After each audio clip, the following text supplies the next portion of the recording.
Kalau begitu angkat senjatamu. Ayo. Aku berani bersumpah. Aku akan membinasakan seluruh pasukan musuh-musuh kita.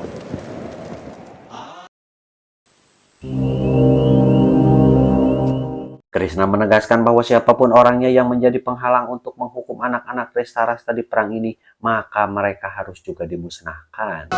Berarti membunuh kakek adalah hal yang tidak dapat dihindari. Arjuna berkata jika hari ini kakeknya itu telah mengalahkan Yudhishthira namun tidak sampai membunuhnya. Bahkan Bhisma mengharapkan kemenangan diraih oleh para Pandawa.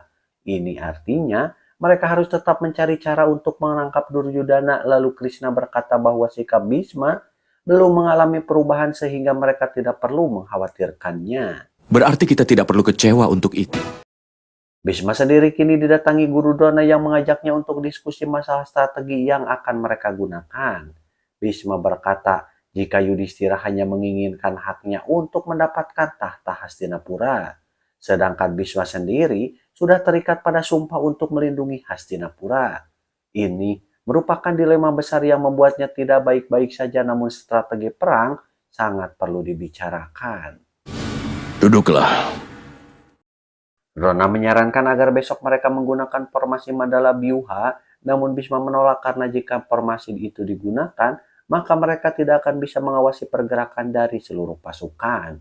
Dikhawatirkan jika formasi ini digunakan, maka akan ada salah satu dari Pandawa ataupun dari Kurawa yang tewas tanpa bisa Bhisma awasi.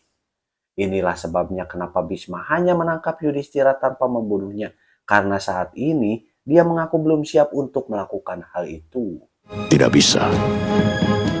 Bhisma berkata jika saat ini tujuannya adalah mencegah adanya korban dari para Pandawa ataupun dari Kurawa. Dia pun mengajak Guru Drona untuk segera mengakhiri perang dengan cara menangkap Yudhishthira. Dan tiba-tiba mendengar suara sangkakala yang Duryudana tiup di malam hari, para kesatria dari pihak Kurawa pun berkumpul termasuk Bhisma dan juga Guru Drona, di mana Bhisma langsung bertanya kenapa Duryudana mengumpulkan mereka di malam hari. Ada maksud apa darimu? Duryudana langsung meminta agar Raja Angga karena ikut dalam pertempuran besok karena dia sudah percaya bahwa karena tidak akan pernah mengecewakannya. Keponakanku. Diamlah. Duryudana membentak Sangkuni dan memintanya untuk diam karena siang tadi keputusan Sangkuni hampir membuatnya celaka. Ini ada kaitannya dengan dilarangnya karena untuk ikut bertempur. Tujuan Duryudana bukanlah untuk menentang Sangkuni, namun lebih pada mempertanyakan keseriusan kakeknya dalam menjalankan tugasnya sebagai panglima perang di Hastinapura. Apakah selama ini kau dan saudara-saudaramu merasa tidak di bawah perlindunganku? Bhisma pun bertanya apakah selama ini salah satu dari Kurawa sempat mengalami bahaya atau tidak dilindungi olehnya. Lalu Duryudana berkata bahwa Bhisma telah merusak kepercayaannya sekaligus menodai kehormatannya. Menodai kehormatan Hastinapura yang secara tidak langsung telah mempermalukan nama Raja Santanu. Pangeran Duryudana! Bhisma sangat marah mendengar nama ayahnya disebut-sebut. Seandainya dia tidak bersumpah untuk melindungi Duryudana, mungkin hari ini juga Duryudana telah ia bunuh.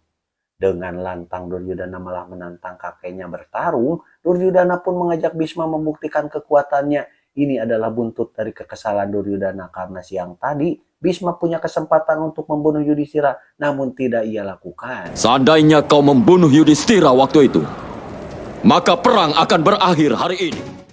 Duryudana pun menegaskan kembali bahwa dia meminta Karna untuk ikut berperang. Lalu Bhisma berkata bahwa keputusannya sudah jelas, di mana dia tidak akan berperang jika sampai Karna masuk ke medan pertempuran.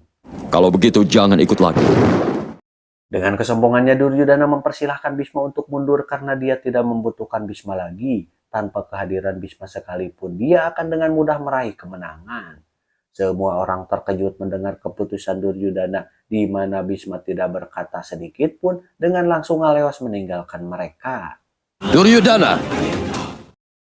Guru Drona memprotes perlakuan Duryudana yang tidak menghargai Bhisma.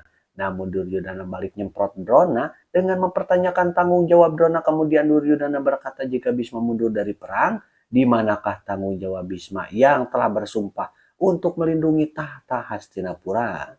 Lalu bagaimana dengan sumpahmu itu, Bhisma yang agung? Si berkokok ini memang pika sebelen. Dengan kata-kata yang memancing tersebut membuat Bhisma menghentikan langkahnya dan mengingat sumpahnya di masa lalu, di mana dia tidak akan menjadi Raja Hastinapura, melainkan hanya akan menjadi pelayan bagi kerajaan Hastina. Duryodhana menegaskan bahwa dalam keadaan apapun, Bhisma tidak punya hak untuk mundur dari perang ini. Apakah temanku karena ikut berperang atau tidak? Kau harus tetap ikut berperang di dalamnya. Duryodhana berkata bahwa Bhisma memang sedang dilanda dilema besar. Sumpah manakah yang akan Bhisma patuhi dalam kondisi seperti ini?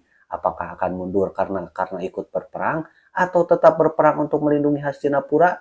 Duryodhana berkata bahwa keputusannya adalah bahwa adalah temanku karena. Tunggu teman. Karna pun memotong perkataan Duryodhana dan dia meminta agar Duryodhana jangan menghina Bhisma. Karena sangat yakin jika Bhisma tidak akan mengecewakan Duryodhana. Oleh karena itu, dia pun meminta agar Duryodhana membiarkan Bhisma ikut berperang, di mana Karna akan selalu ada untuk melindungi Duryodhana. Keponakanku. Sangkuni mulai membenarkan ucapan Karna. Bahkan kini Guru Drona meminta agar Duryodhana memanfaatkan Bhisma. Namun Duryodhana tidak boleh membawa nama Santanu dalam masalah ini. Akhirnya Duryodhana pun setuju untuk tetap membiarkan Bhisma ikut berperang. Namun dia mempertanyakan terkait apa yang akan dia dapat jika Bhisma diizinkan untuk ikut berperang. Aku berani bersumpah. Lagi dan lagi Bhisma mengeluarkan sumpah. Dia bersumpah tidak akan mundur dari medan tempur sampai kematian menjemputnya. Dia akan selalu berdiri di medan perang dengan menghapuskan harapan menang dari musuhnya. Dia akan membinasakan seluruh pasukan musuh. Aku akan membinasakan seluruh pasukan musuh-musuh kita. Beralih ke barak Pandawa di mana Basudewa Krishna berkata pada Pancali bahwa angin kencang malam ini menandakan adanya perubahan sikap seseorang yang akan menyebabkan rasa sakit bagi mereka. Namun pada akhirnya rasa sakit itu akan menyebabkan kenikmatan. Kembali pada Bhisma yang terlihat semakin hulang-hulang sambil memegangi pedang miliknya. Guru Drona pun bertanya terkait formasi yang juga strategi yang akan mereka gunakan besok. Lalu Bhisma menjawab bahwa hanya ada satu strategi, yaitu strategi menumpahkan darah bagaikan air sungai, dan besok Bhisma akan berdiri paling depan dan membuat kekacauan total. Menyaksikan penderitaan di hatimu, aku sangat bersedih. Bhisma berkata jika besok dia akan mewujudkan tanggung jawab dan kewajibannya sesuai sumpah yang dia ucapkan pada ayahnya dulu. Malam itu, dia akan merasa bersedih, namun besok pagi dia akan masuk ke medan pertempuran bagaikan binatang buas yang tidak berperasaan, yang hanya dikendalikan oleh hasrat.